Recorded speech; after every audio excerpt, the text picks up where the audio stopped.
a real basic level, a training zone is a way of measuring when we're working aerobically, that means when we're working with oxygen, and then when we're working anaerobically, where we are not using oxygen and we get byproducts, which we'll come to. So that's the two fundamental areas.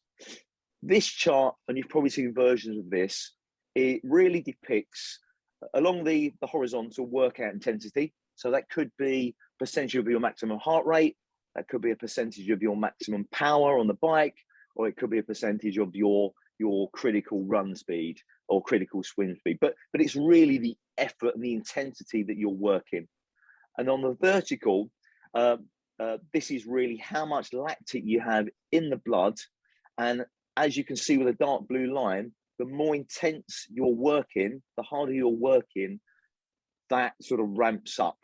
Yeah. Now, the key things and the most simple sort of zones, if you like, that really overlap that aerobic anaerobic is really a free zone model. So very, very simply, green is when we're working nice and easy. Red is when we're working really, really hard. And the bit in the middle is more moderate. Yeah. And there are two fundamental, if you like, thresholds or points or markers as we go along that anaerobic or aerobic to anaerobic sort of journey. Yeah. The first one, which again, it's confused, got a number of different names, but the first one is when you stop being aerobic and you start going anaerobic. So some people call it LT1, lactic threshold 1. Some people call it the aerobic threshold. So that really is the intensity of where you switch from that, using oxygen to not using oxygen. That sort of makes sense? Yep. And then as we go into that anaerobic state, based on your individual physiology, how well you've trained, and we'll come back to this in a minute, your body can actually utilize and in lots of cases use it as a benefit, work with lactic acid. Yeah.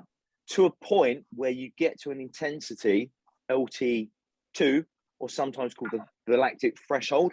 So a lot of you that have done FTP tests, yeah, you know that lactic threshold point, and that's the point where your body is producing so much lactic that it can't utilize it, it can't clear it, so it exponentially goes up. And as soon as we get into that zone, that's where we've all probably done it, the wheels start falling off, you'll get muscle fatigue. So really what we're trying to do with training is first understand where each of you are sitting between LT1 and LT2, so that we can then, put the right levels of training in place.